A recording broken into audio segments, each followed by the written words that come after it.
Aadhaar, pan ಮತ್ತೆ passport ಮೂರರಲ್ಲಿ ಯಾವ್ದಾದ್ರೂ ಒಂದು ದೃಢೀಕರಣ ಮಾಡಬೇಕು ಅಂತ ಹೇಳಿದೆ.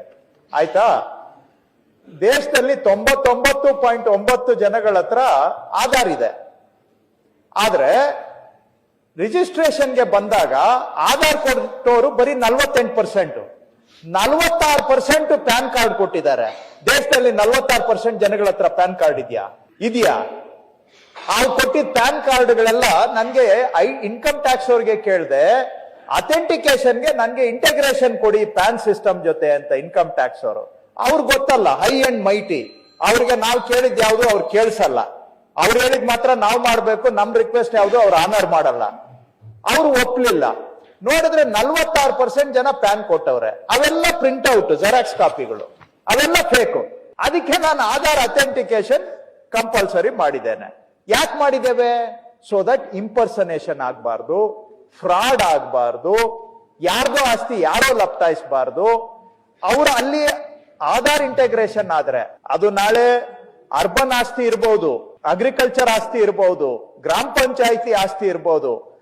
ಆ ಮಾಲೀಕತ್ವದ ದಾಖಲೆಗಳಲ್ಲಿ ಇವ್ರ ಆಧಾರ್ ಕೂತ್ಕೊಂಡ್ರೆ ನಾಳೆ ಓನರ್ಶಿಪ್ಗೆ ಒಂದು ಗ್ಯಾರಂಟಿ ಇರುತ್ತೆ. ಇಲ್ಲ ಅಂದ್ರೆ ಯಾರ್ದೋ ಆಸ್ತಿ ಯಾರೋ ಲಪ್ತಾಯಿಸ್ಕೊಂಡು ಹೋಗ್ತಾ ಇದ್ದಾರೆ. ಇಂಥ ಫ್ರಾಡ್ ತಡೆಗಟ್ಟಬೇಕು ಅಂತ ನಾವು ಆಧಾರ್ ಅಥೆಂಟಿಕೇಶನ್ ಮಾಡಿರುವಂತಹದ್ದು. ಇದು ಏನಾಗಿದೆ, ಕೆಲವ್ರಿಗೆ ಕೈ ಕಟ್ಟಾಕ್ಬಿಟ್ಟಿದೆ. ಯಾರ್ಯಾರು ಮಾಡ್ತಾ ಇದ್ರು ಇಂಥ ಕಸುಬುಗಳು, ಅವ್ರಿಗೆ ಇದೆಲ್ಲ ಸ್ವಲ್ಪ ಬಿಗಿ ಆಯ್ತು. ಅವರು ಇವಾಗ ಅದಕ್ಕೆ ಇದನ್ನ ಪ್ಯಾನ್ಗೆ ಆಪ್ಷನ್ ಕೊಡಿ ಅಂತ ಮತ್ ಕೇಳ್ತಾವ್ರು. ಯಾಕೆ ಅಂದ್ರೆ ಪ್ಯಾನ್ ಆಪ್ಷನ್ ಕೊಟ್ರೆ ನನ್ಗೆ ಇನ್ಕಮ್ ಟ್ಯಾಕ್ಸ್ ಅವರು ಇಂಟಗ್ರೇಷನ್ ಕೊಟ್ಟಿಲ್ಲ, ಸೊ ನಾನು ಅವ್ನ ಪ್ಯಾನ್ ಕಾರ್ಡ್ ಜೆರಾಕ್ಸ್ ಮಾಡಿ ತಗೊಂಡ್ ಬಂದು ಕೊಡ್ತಾನೆ, ಅದು ಫೇಕು, ಅದನ್ನು ಒಪ್ಕೋಬೇಕು ನಾನು. ಸೊ ಆವಾಗ ಕಣ್ಣು ಮುಚ್ಚಿ ವ್ಯಾಪಾರ ಮಾಡ್ಲಿಕ್ಕೆ ಅವಕಾಶ ಮಾಡಿಕೊಡ್ಬೇಕು. ಸೊ ಅದಕ್ಕೋಸ್ಕರ ನಾವು ಅದಕ್ಕೆ ಅವಕಾಶ ಕೊಟ್ಟಿಲ್ಲ. OTP ತಗೊಳ್ತೀವಿ. ನಾಳೆ ನಮ್ದು ಏನಂದ್ರೆ ಎಲ್ಲಾ ಮಾಲೀಕತ್ವಕ್ಕೆ, ಅದು ನಮ್ಮ RTC ಇರ್ಬೋದು, ಈ ಖಾತಾ ಇರ್ಬೋದು, ಈ ಸ್ವತ್ತು ಇರ್ಬೋದು, ಈ ಆಸ್ತಿ ಇರ್ಬೋದು, ಎಲ್ಲಾದ ಮಾಲೀಕತ್ವಕ್ಕೂ ಕೂಡ ಆಧಾರ್ ಇಂಟಗ್ರೇಟ್ ಆಗ್ಬಿಟ್ರೆ ನಾಳೆ ಯಾವ ಐಡೆಂಟಿಟಿನೂ ಬೇಕಾಗಿಲ್ಲ, ನಿಮ್ಮ ಮುಖನೇ ಐಡೆಂಟಿಟಿ ಆಗ್ಬೇಕು. ಆ ಸ್ಟ್ಯಾಂಡರ್ಡ್ಗೆ ಹೋಗ್ಬೇಕು ಅನ್ನೋದು ನಮ್ಮ ಆಸೆ. Biometric standard. ನಿಮ್ದು ಕಾರ್ಡ್ ತೋರ್ಸೋದ್ ಬೇಕಾಗಿಲ್ಲ, ಯಾಕಂದ್ರೆ ಯಾವ ಕಾರ್ಡ್ನ ಬೇಕಾದ್ರೂ ಇವತ್ತು ಡೂಪ್ಲಿಕೇಟ್ ಮಾಡಬಹುದು. ಸೊ ನಾಳೆ ನಿಮ್ ಮುಖನೇ ನಿಮ್ಮ ID. ಅಷ್ಟು ಮಟ್ಟಿಗೆ ನಾವು ದಾಖಲೆ ಮಾಲೀಕತ್ವಕ್ಕೆ ಗ್ಯಾರಂಟಿ ಕೊಡಬೇಕು ಅನ್ನೋದು, ಆ ಕಡೆಗೆ ಸ್ಮಾಲ್ ಸ್ಟೆಪ್ಸ್ ಇಟ್ಕೊಂಡು ಆ ಡೈರೆಕ್ಷನ್ ಅಲ್ಲಿ ಹೋಗ್ತಾ ಇದ್ದೇವೆ. ಈಗ ಫಸ್ಟ್ ಕ್ವೆಶ್ಚನ್ಗೆ ಬರ್ತೇನೆ. ಬೈಫರ್ಕೇಶನ್ ಖಾತೆ ಕೆಲವ್ರದ್ದು ಆಗ್ತಾ ಇಲ್ಲ, ನಿಜ, ಒಪ್ಕೊಳ್ತೇನೆ. ಆದ್ರೆ ಬೈಫರ್ಕೇಶನ್ ಖಾತಾ ಇಲ್ಲೂನು ಹೇಗೆ ನಮ್ ಜನ ಏನಾದ್ರೂ ಬದಲಾವಣೆ ಮಾಡಿದಾಗ ಹೆಂಗೆ ಬದಲಾವಣೆ ಮಾಡಿದವ್ರ ಮೇಲೆ ಎಲ್ಲ ಆರೋಪ ಹೊರಿಸ್ತಾರೆ ಅನ್ನೋದಕ್ಕೆ ಇದೊಂದು ಉದಾಹರಣೆ. Who is registration department to do bifurcation? Under which law can the registration department do bifurcation of property? Bifurcation of property ಯಾರು ಮಾಡಬೇಕು? ಕನ್ಸರ್ನ್ ಲೋಕಲ್ ಅಥಾರಿಟಿ ಅವ್ರು ಮಾಡಬೇಕು. ಕೃಷಿ ಭೂಮಿ ಆದ್ರೆ ಕಂದಾಯ ಇಲಾಖೆ ಮಾಡುತ್ತೆ. ಗ್ರಾಮ ಪಂಚಾಯತಿ ಆಸ್ತಿ ಆದ್ರೆ ಗ್ರಾಮ ಪಂಚಾಯತಿ ಅವ್ರು ಮಾಡಬೇಕು. ನಗರಸಭೆ ಆಸ್ತಿ ಆದ್ರೆ ನಗರಸಭೆ ಬೈಫರ್ಕೇಶನ್ ಮಾಡಬೇಕು. ಅಲ್ಲಿ ಬೈಫರ್ಕೇಶನ್ ಮಾಡ್ಕೊಂಡು ಬಂದ್ರೆ ನಮ್ ರಿಜಿಸ್ಟ್ರೇಷನ್ಗೆ ಯಾವುದು ತೊಂದರೆ ಇಲ್ಲ. ಇವ್ರೇನ್ ಮಾಡ್ತಾರೆ, ಅಲ್ಲಿ ಬೈಫರ್ಕೇಶನ್ ಮಾಡ್ಕೊಂಡಿಲ್ಲ, ಇಲ್ಲಿ ಬಂದ್ಬಿಟ್ಟು ರಿಜಿಸ್ಟರ್ ಮಾಡಿ ಅಂತ ಹೇಳ್ತಾರೆ. ಈಗ ಅದನ್ನೆಲ್ಲ ಲೂಪ್ ಹೋಲ್ಸ್ ಅನ್ನ ನಾವು ಬಂದ್ ಮಾಡಿದ್ದೇವೆ. ಅದಕ್ಕೆ ನಮ್ಮ ಮೇಲೆ ಬ್ಲೇಮ್ ಮಾಡೋದು. ಕಾವೇರಿಯಲ್ಲಿ ಬೈಫರ್ಕೇಶನ್ ಆಗ್ತಾ ಇಲ್ಲ. Kaveri is not at all authorized. If Kaveri recognizes a bifurcation which is not bifurcated by the local body, then we are committing a fraud, violation of law, right? So ಯಾಕೆ ಇದನ್ನೆಲ್ಲ block ಮಾಡಿದೀರಾ?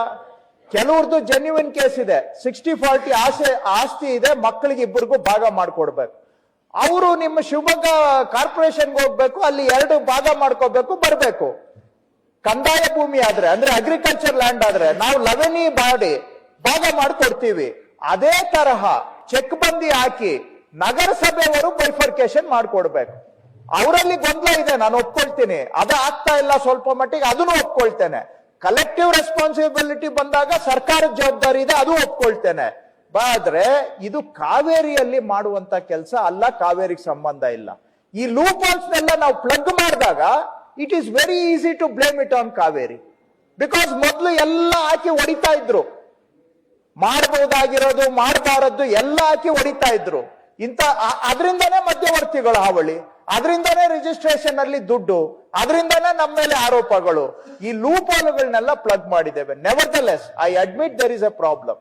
ಇದನ್ನ ನಾನು rural development ಮತ್ತೆ urban development ಇಬ್ಬರಿಗೂ ಮಾತಾಡಿ clear guide lines ಕೊಟ್ಟು ಖಾತಾ ಬೈಫರ್ಕೇಶನ್ ಅನ್ನ ಸ್ಟ್ರೀಮ್ ಲೈನ್ ಮಾಡಬೇಕು ಅಂತ ನಾನು ಅವ್ರ ಜೊತೆಗೆ ಮಾತಾಡ್ತೇನೆ. ಅದು ನಿಜವಾದ ಸೊಲ್ಯೂಷನ್.